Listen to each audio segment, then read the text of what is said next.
Hey everybody, this is Doug Kenny from Relentless and Unstoppable, and today we welcome Gabbie, Brendan, and Belinga to the Mount Brumby Panel discussion. Hey guys, how you doing? All right, hello. Thanks, how are you? Doing absolutely fabulous. So the reason why we're here today is Australia is thinking about killing off the Brumby species, and we're all heavily against it. So Belinga, let's start with you. What's your journey with the Brumbies? I started about just over a year ago volunteering here at Gabbie and have been coming out helping once a fortnight on a Sunday for a few hours. I started off as quite a beginner with horses, and then through my time here, seeing the amazing work that happens at the sanctuary and doing everything that's possible to protect and look after these beautiful animals, I think has just been incredible. Yeah. So what experiences do you have with Brumbies that are good, like your good memories? Like what makes them loving? I think they've just got beautiful souls and really gentle and caring, and they're really soulful creatures. I think if you just sit there and spend time with them quietly, and you can learn a lot from them by sitting and watching, and just quite calming. I think they have a really calming nature. Great to hear. Didn't you just adopt one? Yeah, so I'm adopting Mother and her foal. Oh, that's really cool. Yeah, absolutely beautiful. And they've really got lovely personalities and so calm as well. I think it's a perception sometimes that they can be a little bit wild, but they're actually quite calm and really beautiful. Was it originally a wild horse? Yeah. So, Gabbie, didn't you just win an auction for a couple Brumbies to save? There was only one, and she's a special girl. She's actually one from Victoria, from the Alpine Nyunyang. And that's where my story began 2 years ago when we tried to stop the shooting. We've been ready to stand between the shooters and the Brumbies, but then I told you that already first time that some film my guy got an injunction in and it got stopped, But now they're doing it straight away, so they starting probably next month. They want to shoot all in Victoria, so I'm happy that I have at least one girl from Nyunyang, and she's so cute. She's really nice. So it was, and I had people actually who helped me to get the money together, which I really appreciate. So it's good when people help each other as well to save Brumbies. Not only this one, generally, because the Rehoma is doing it really tough. We don't get funding from the government. You need to spend money even to get them, to pick them up. You need to hire a crate. You need to have a car. You need to have lots of petrol at the moment because petrol is still pretty much up and it's going higher again soon.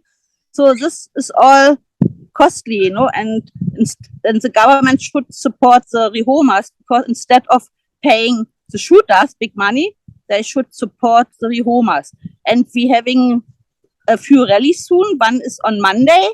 It's in Melbourne at the CBD in front of the Parliament House. And we have actually the actor, what's his name? Tom Burleson, the main actor from the Snowy River movie. I don't know if you saw that. That's my favorite movie. So he finally comes to go there. But it's a silent rally this time, silent protest, but we have signs, and we are black and red, so that's red for blood. And then we have another convoy from Melbourne to Sydney. We're starting on the 8th to go from Melbourne to Sydney. There's many cars we can get, and then on the 9th, the next day, we have actually a protest in Sydney as well. So let's see, because if we think we work all together, maybe then the government listen to us, but I doubt it. They just don't. They're just it's so wrong what they're doing. They have their management plans, but they go even against it. So they want to just get rid of them all. And in the Snowy River, they're still trapping in winter time now. They're still trapping, and the Rehomas just all fully booked. Because we can only take that many. You need to feed them. You need to look after them. We have vet bills. You need to have time, people work normally, so they have to do that all on top. So that's a hard thing, and it's just overwhelming at the moment what's all happening, and we are we are approved rehoma from Vic Park, so we hope that they maybe trap at least a couple and don't shoot all, so we can take whatever we can, the numbers, and we actually we setting up a second sanctuary as well soon, so maybe then we can take more Brumbies up there as well and save more. I see what you mean. That sounds like a great mission you guys are on to saving the Brumbies, and I'm glad to be part of it. So, Brendan, what experience do you have with the Brumbies at the moment? Well, I just started training and training properly and stuff like that. Mostly been like, I guess, I connect with them deeply on an emotional level. So, I'm pretty good at that. But I'm just learning like training off Tolma, who was here, and Gabbie herself, and Joe. Yeah, just picking up different things of like handling, and with Grace and with Max and Monty are back there. You might be able to see them, but somewhere there. Oh, they're beautiful creatures. Yeah. So yeah, it's been going pretty good. Yeah. Would you agree that horses are therapeutic, which is another reason to keep them? Yes. Definitely. Absolutely.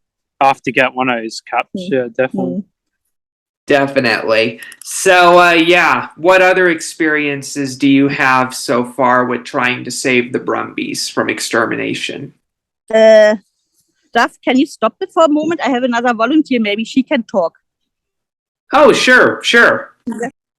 So, everybody, this is Judy from the sanctuary as well. How you doing, Judy? I'm great, thank you.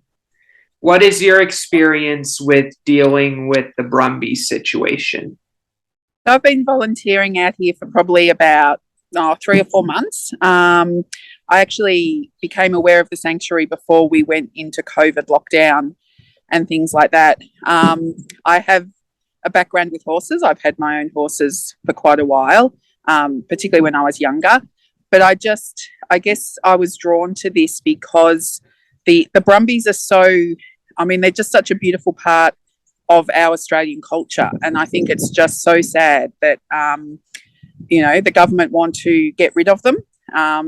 We can all coexist quite happily. And obviously, yes, there needs to be some management, but it doesn't need to be in the manner that they're looking at. And I just think it is really, really sad. And the loss of, sort of that genetic pool and the culture and the ethos of our high country that, if we do lose this, all of the Brumbies from the high country, it's really sad. I love the high country. I've been up there often. I'm on a couple of pages on other sort of Facebook pages and things where they interview a lot of essentially the old timers from up there and the history around how the Brumbies got there, and sort of the bloodlines and the stories, and for that to be lost is it's devastating. Definitely, that would be sad. I don't get why they're trying to do it this way. It's just not right, I don't think. Oh gosh, no. And I mean, if they're going to go down the lines and say that, it's the Brumbies caused so much environmental damage, well then, they should be doing exactly the same with the deer and the cattle and, every other animal that exists in the high country. Now, an ecosystem exists because in nature it balances itself out. Like a land will only support what it can. And, if a certain species becomes too great, then the environment steps in and controls that. We don't need human intervention to do it. It's existed for so long without us. I don't know why we think we need to meddle now. And we shouldn't make the Brumbies the scapegoat for our wrongdoings or for our mistakes with the environment. Yeah, it goes for all animals too, definitely. Gosh, yes. And if we just look at them, as such as horses, like, so again, so much of where we are today is because of the horses that we've had in our country. Like, you know, I mean, they say, you know, Australia was built on the sheep's back. Well, I think you could also argue, you know, the horses played a huge role in that. Sounds like the bird over there agrees with you. Oh yeah. Yeah. Hopefully it agrees with saving the Brumbies too. And would you agree horses are therapeutic? Yeah. Most definitely, yes. What is your experience? Oh, what was that, Brendan? The gloves agreed with you. Yeah. That's The funny. Australian bird and they're pink, like a pink collar. Yeah. And grey, yeah. Yeah, the nice birds too. Bit noisy. They're though. off. Yeah. Occasionally, yeah.